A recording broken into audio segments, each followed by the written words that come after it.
in the aftermath of us actually surviving, getting Series A, when you gave us the money, we were not like the best bet, and we see still go big or go home. And we're not maybe the top performer. We might even be like the worst performer sometimes. Why would you give us the money? It's not like what VC would do. Say, well, look, what explained to me, you had, and by you, they mean RedTrack, not only mean person, you had a plan. And you actually knew what you need to do to execute that plan. And you was able to explain both the plan and what's required to execute the plan. And I said, isn't it obvious that you need to have it? I said, no. And that's where we went for Series A round. But now, having some solid traction, not some some numbers. And I wouldn't say it was easier, but that was doable. And we raised Series A round. And this took from 2001 to 2004. So that's almost a non-stop fundraising for the past 3 years.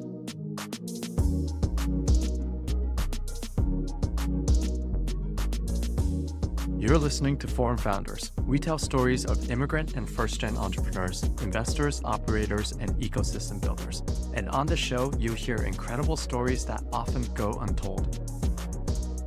Vlad Zhovtenko is the CEO and co-founder of RedTrack, the AI-driven analytics and automation platform for media buyers. He has been an active player in the digital advertising space since 2000 and has held multiple marketing and managing director roles in the industry. Originally from Ukraine, he is now building in Vilnius, Lithuania. Welcome to Forum Founders, Vlad. Thank you very much, Andy, for having me here. It's my pleasure, and I'll do my best to share some insights and experience from those past 25 years. I hope your audience will find them useful. Yeah, I'm very excited. As a marketer, I am always happy to talk to other marketers and really learn about this dynamic and moving ecosystem. But before we get there, can you tell us a little bit more about you and your background? Well, given the years on this earth, I will try to focus on things that might relate to marketing, let's say so.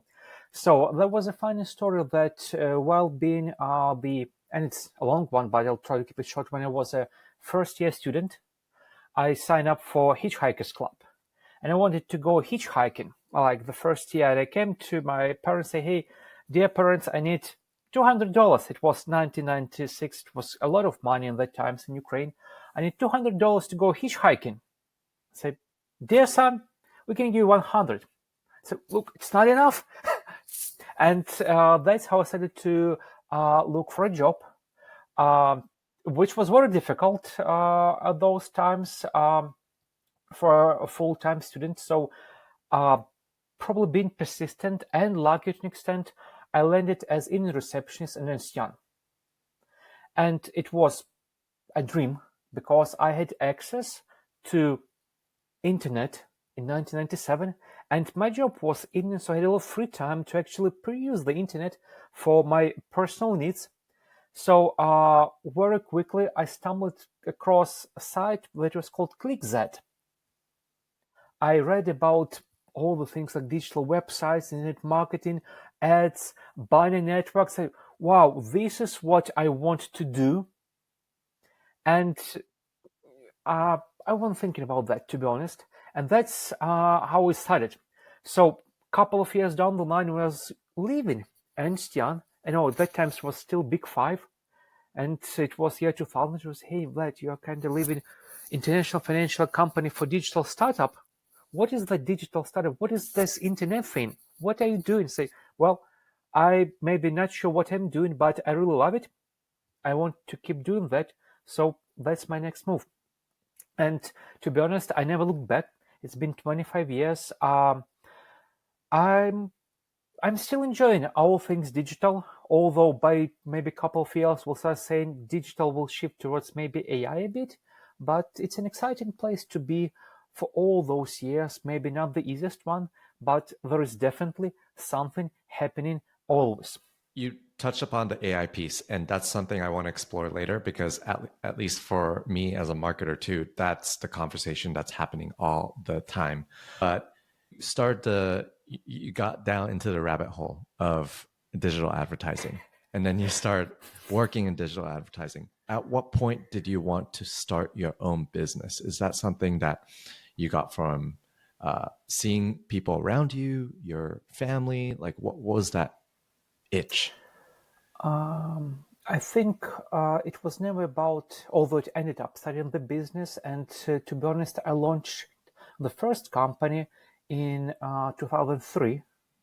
And before, from that moment and till RedTrack, I had successful and unsuccessful stories with startups, both digital and actual physical ones, while working full-time jobs. And I think it was always more about being able to decide where to take things and looking for some degree of freedom, which surprisingly, maybe not surprisingly, came up with a lot of responsibility later on. But when you think, hey, like working for yourself is a lot of freedom. Yeah. And then, well, it's also a lot of responsibility. But at that moment, it was about, hey, I really want to do it. I want to take it that direction and take it to that direction. You need to run it as your business. You took that hitchhiker mentality into your professional life, Maybe. Yeah, maybe. Tell us more about RedTrack. Well, RedTrack goes back as a concept all the way to 2004. I joined Boston-based SaaS company as a part of marketing team, and quickly became a product owner, a product manager of our internal analytical tool, which, being a software company and those times, like we're building ourselves, we actually built amazing analytical solution.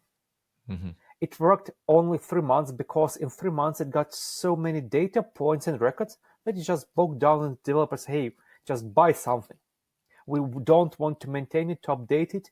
However, that idea that actually we can have a tool that will deliver better than all the other things available on the market, and we switched to readily available solutions at the times, has never left my mind, but there were no technologies that would allow for something like RedTrack to operate. And that company was where we mastered media buying, and not in the traditional sense, like people know, like lead gen, affiliate marketing, e-com, where people do performance. We were doing inbound lead generation through paid ads for B2B enterprise company in 2008 or 7 or 6 or the 9 or 10 and 11. And nobody was believing us because it was, hey, we do webinars, we do outbound calls, we do maybe email marketing, paid ads are not working. Yeah. Well, they are working still for B2B companies and for B2B SaaS. It just 20 years ago or 18 years ago, it was way easier than it is now for multiple reasons. Yeah. However, since I had this practical experience, I had this idea. So when the situation came up to, hey, we can do it as a startup, again, like a lot of things in my life, I probably never gave a second thought. Yes, let's do it. And with some trial and error, RedTrack is now live for quite a few years. We're crossing 3.5 million annual recurring revenue, 1,000 customers, maybe not users, and we are growing. And I think we are on the right track, and I hope we'll stay on that right track because it's up to us. Yeah. So thank you for sharing that. RedTrack, for the lay, it's a software that plugs in to a lot of different advertising channels that an advertiser or a company might use, right? And then through that software, you're able to track different top of the funnel KPIs, whether that's clicks, impressions, channels, spend, but also look at running optimizations outside of the native platforms, right? Like for example, if someone's using Facebook Ads Manager, they can actually make those changes using RedTrack. Are those the two main, like the top of the funnel analysis, spend analysis, and the optimization, the two main product features? I would say the fundamental, and it's not a feature, it's like fundamental part of technology, is that actual RedTrack, and that is by design, allows its users to collect and own their performance data. So with RedTrack, users have independent tracking and attribution, which they can compare with the other ad networks. But in essence, it puts the power of all those large data warehouses into the hands of SMEs without no extra costs. And sorry, I mean, it's a hot topic. As we're transitioning into the age of AI, owning your own data at the raw level, not reports, gives you a lot of advantages. Should you want to use the data not to train only Meta's AI, which everybody should do if they buy on Meta, or TikTok's AI if they buy on TikTok, or Google's AI, or Snapchat's AI, but actually their own AI to help them make better decisions, maybe make some changes, or just come up with insights they have not expected to come up with through their regular thinking process. So with your background in business, B2B, especially in 2008 when you were working with enterprise, acquiring enterprise customers, would you say the 1,000 customers that RedTrack work with today, are they in B2B? Are they B2B marketers, or do you have what's the mix look like? The mix looks like what is we're still not the easiest tool to use, and that's something we're constantly working to improve. So we are great for people in the this forefront of performance marketing, and this would be affiliate marketing, lead gen media buying, e-commerce, where you have a lot of budgets, a lot of creatives, a lot of campaigns, a lot of channels and decisions you want to make fast, because if you identify something is not working, week down the line or 2 months down the line, this will lead to a lot of inefficient budget allocation. So RedTrack users look to make those decisions not a day later, but 5 or 30 minutes later after they know things are not performing well. That's really fast. One of the questions I actually heard from, or your answers I heard from another podcast that you were on, was that you raised for 3 years. Is that true? And can you tell a little bit about that story? Because a lot of the listeners for the show are founders themselves who might be thinking about raising from external fundraising. Yeah, and well, indeed. And if we can, put it in a backward perspective, our last successful round was July 2024, so almost a year ago. And our official seed round happened in 2020. However, by 2021, we realized that we have not raised enough, or we're not building enough, or we're not growing enough to actually reach the goals we had. Right. And so that's the start of the journey of fundraising, because we were not ready to go outside because we had nothing to show. So we went to our existing VCs, and one of the amazing, or maybe it's for us, parts of working with European VCs is that they will go extra mile to support their portfolio companies. And they actually gave us the extension of the seed round. Yeah. Then we got late seed round. But that late seed round was also not enough to get us to the needed outcomes. So now we got to a even bigger family of VCs, And we got another smaller extension, which was not enough, actually. But they say, hey, guys, sorry, we cannot give you money forever. So we went to our customers for some angel investments, which supported us a lot from a couple of our users. We went to the debt market and we accumulated sufficient funds through all these steps to get to the point where we were cash flow positive. However, being cash flow positive would hinder our growth because we need funds to reinvest and to, like all the startups want to grow faster. And that's where we went for Series A round. But now, having some solid traction, not some like some numbers and results, I wouldn't say it was easier, but that was doable, and we raised Series A round.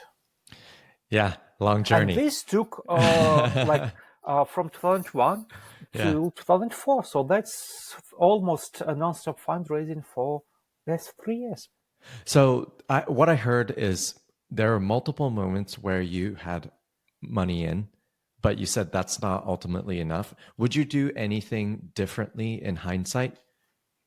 Or should founders, how do they not run into that same problem of saying, oh, we raised, but actually it's not enough? I might not give you the exact answer, but I'll give you the feedback from our VCs, because in the aftermath of us actually surviving, getting Series A, at least surviving for now, getting Series A, and I took to them and say, hey guys, when you gave us the money, we were not like the best bet, and VC is still go big or go home, and we're not maybe the top performer. We might even be like the worst performer sometimes. Why would you give us the money? It's not what VC would do. Say, well, look, what explained to me, you had, and by you they mean RedTrack, not only mean person, you had a plan, and you actually knew what you need to do to execute that plan, and you was able to explain both the plan and what's required to execute the plan. And I said, isn't it obvious that you need to have it? I said, no. Some people don't do it. Yeah. So I guess you should have a plan. You never know if the plan work out ultimately. But if you have it, and if it works, then at least give you opportunity to see at some point that, hey, the plan was good, but it has not accounted for. And we're living in a dramatically changing world, a lot of things. So it's not that we are kind of in a fixed environment. Things change in technology, in society, with all the other things in the world. However, if you can plan, they need to get the funds that at least allow you to accomplish your plan. And then given a situation, you get a bit more, and the deal is still good, I'll definitely get it, because things usually don't go according to plan. I'm not sure I would be able to do anything in hit signed, because at that moment, when I was making those decisions, we're discussing, they were good. Of course, I learned a lot, but this would probably lead me to a different situation in the future with different decisions already. Yeah, that's a great lesson for founders to really understand when they're especially trying to fundraise. The last 12 months, it seems to me, and all the content out you have on YouTube, seems like a pretty momentous year for RedTrack. It took a while to get there, right, Vlad? What do you do differently? First of all, I appreciate one book now even more than before, because it's a book called Good to Great. Probably it's everywhere. And it's one of the few business books that I keep rereading, because it has very simple applicable concepts. One of those is flywheel and the momentum. So what you see is the momentum of the flywheel that RedTrack team was pushing for the past many years. And of course, we'll keep pushing it, and the momentum gets high. So that like happened like this. Hey, we're Series A, now things are moving fast. No, it took us all those years to get to that moment and keep pushing. So the results that can be seen are there. And I think now things are challenging in a different way for us because we need to shift from the mentality of surviving, getting to that next month, next quarter, next half a year, to we can actually plan for half a year or even a year. We should grow the team. We should reinvest the proceeds from the round. And it's when you don't have enough to, like your runway, average runway is a couple of months. Now you need to change them till, hey, your runway is years. And if you'll not invest that money into growth, the growth will not happen by itself. And that perception shift is surprisingly difficult to make. And me personally took a couple of months to rebuild myself from one approach to another. Then it's the first time I'm leading the company of this size, this team size, this everything size. So I'm learning every day and making mistakes. So talking to people who did that multiple times before and trying to anticipate some of my actions based on their experience to make less mistakes. That shift, first, the momentum is all about the startup story is all about momentum, right? You're like, you get one thing done next, and then once you get in a role, you feel like you can keep going. Versus when it gets disrupted, it's very hard. Like you have to, as a founder, to make that change to keep the momentum going or restart it. But that mind shift change is really challenging. So I understand when you said, "Oh, we were going from month to month to now we can plan for something longer." That's amazing. Martech, especially with what the industry that RedTrack is in, is very competitive. You probably see competitors pop up with targeting similar ICPs and similar solutions all the time, right? How do you think about building a company in that world where it's really hyper competitive? One of my favorite questions, because it goes down to two very old board games. And I do like board games. Now, even this laptop now sits on top of a board game. And those board games are chess and Go. I'm not a good player at any of them. I maybe used to be, but it both require consistent practice, which I don't have. The difference between those games is when in chess, your ultimate goal is to eliminate your opponent. Check and mate. Basically, kill everybody. The more figures you kill of the opponent, the easier it is to finish the game and win. Well, Go has a very different mentality. It's about occupying as many squares or as much space on the board as possible. It's not about capturing the stones of your opponent. It's about occupying your space. And if you occupy just by one stone more, you won. Look, media by Martech is a huge market. And we are a very small company. We have so many places to occupy as we grow that, to be honest, I'm not concerned about competition. I'm concerned about providing the best product, the best service to our users. And if we'll do that, they'll be happy with RedTrack. They'll stay with RedTrack. We will learn from them. We'll improve the product. We'll attract more users. And these cycles go on and on.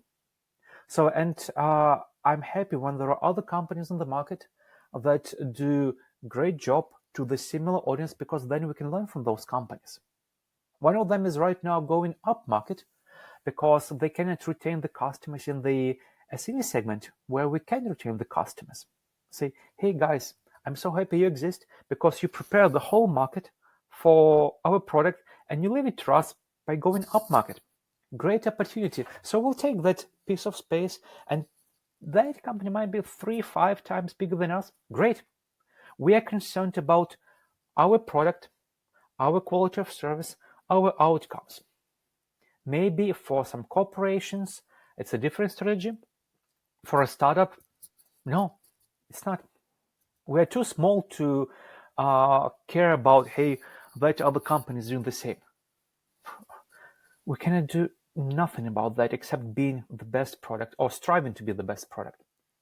So there's two things that I heard from that. First one is you're almost you're looking at what's ahead of you, especially with your customers being like, okay, let's make their experience with RedTrack the best possible, and their good thing will come from that, whether it's product building, word of mouth, etc., and growth.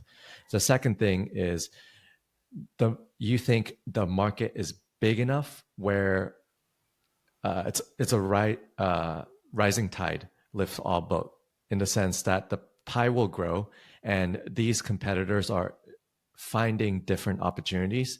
Maybe they succeed, maybe they fail, but that's data that you can input into RedTrack and make decisions on where to take the company. Exactly. I don't think we are close to the point where a competitor can take a size of the market that will endanger the company. Mm-hmm. Yeah. Let's talk about this new paradigm that you mentioned a couple times in the episode, AI. Especially, a lot of the marketing teams are obviously talking about AI, whether that's creation, optimization. Like Facebook, Google has been doing AI optimizations for a long time. And then now all the rage is agentic AI, right? Basically saying, it is, let's set up this marketing campaign and let's create these frameworks, but then let the agents run itself. How do you think about AI in marketing?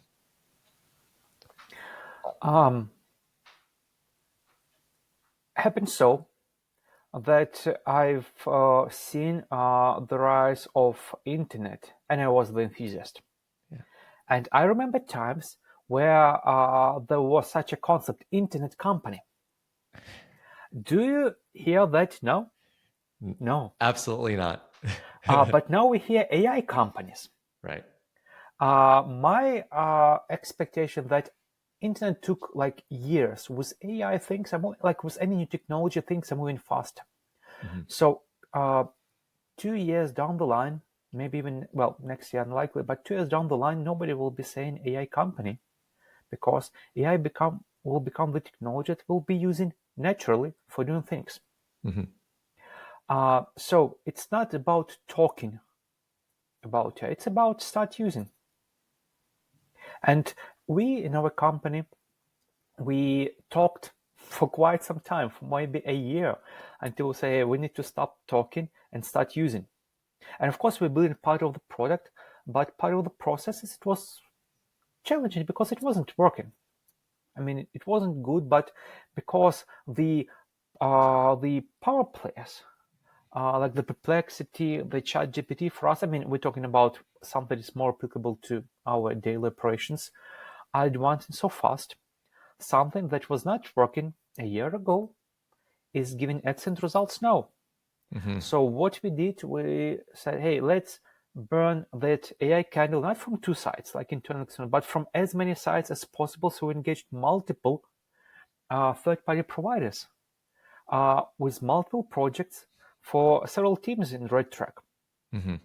And surprisingly, in 3 months, we transitioned from AI. We weren't skeptics. No, we were not skeptics, but we're neutral, to actually AI enthusiasts, like using it for different tasks across different teams with good outcomes. And also what might be putting some people from doing that, it's not good. well, let's say it's decent. It's not good, it's not excellent, and of course, it's way beyond what a human could do now when it comes to communication, something. However, if considered not a replacement, which somehow a lot of people think it's a replacement. No, it's not a replacement. It's a tool that should be used by humans to make their work more efficient, to create time in their day to solve different tasks, more challenging tasks, like for our customer care team. It's not a tool to replace our customer care team because we have it growing. Maybe it's a tool not to grow our customer care team at a scale that will require us to grow with the customer base, but to make each and every player in the customer care team an AI manager. So they are efficient with what they do, and they don't have to type all those answers. And they don't have to actually copy paste all those answers from a template. They can create them on the fly with AI. And then, of course, review, check, make corrections, publish, and maybe have a different type of involvement. I've been many years in reception, so I know it for service it's more rewarding to be able not only to respond, but to create your responses fast. Yeah. I am playing with AI stuff all the time. And especially in terms of marketing, I'm very excited for what's to come. Because this is a show for immigrant founders. You are a Ukrainian founder building in Lithuania. Can you tell me more about that? What was the tech scene like? What is the founder scene like in your area? Interesting that, first of all, after the Lithuanian VCs changed the approach to measure the impact of the startups on the ecosystem, how they count the unicorns. Now, Lithuania has more unicorns than Estonia. But consider, all three Baltic countries are very, very small, like 3 to 1 million people. Yeah. So, like, a lot of cities are bigger, very many cities. Right. This creates a different scale and different dynamics, which for me, being very intense in the work, I prefer less intensity in the life outside work. And the beautiful part of the city, is I don't have long commutes at all. My long commutes are 15-minute walking. That's incredible. Yeah. It is. And also, because I don't have these long commutes, being a startup founder and actually working quite not regular hours, I was able to take my daughter to her school for all those years and say, hey, I want to go alone. Sure, fine. But every day I was here, not traveling. I was able to do that. And it's brings some sort of like, especially for me as a parent, also, like I have actual life besides work. And not like being there physically, but also present because I have this extra time with everything being so close. And also, I don't like a lot of people. I like it as a tourist. I enjoy visiting busy cities, but I'm not sure I would enjoy living in the busy cities. Yeah, you wouldn't live in New York. I would visit New York. I've been there multiple times. I enjoy the place. Living, I question. Yeah, for sure. Last question I always ask the founders on the show is, what are you optimistic about? It's amazing. Thank you. I'm optimistic about life overall. And about humanity, despite all the doom and gloom and things that happen in the world, people are evolving as species. And surprisingly, still we are evolving in the almost or really better direction. We just don't value all the things we have in life. And I realized that when we were talking with my father, and he was programming his car that it will close the windows when he closes the door automatically. And he looked at me and he look, when I was 12, and this is a true story, I was actually catching up. We have had this in Ukraine. People would catch small frog, put it in the jar of milk, and put this jar of milk in the cold storage because there were no fridges, and milk would not sour for days because of With some a of this frog frog. in it? Yeah, with frog enzymes and stuff. But it wasn't Interesting. any frog. It was Yeah. very special type of.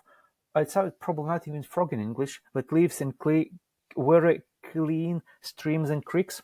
So very special type. He said, "Look, I was 12.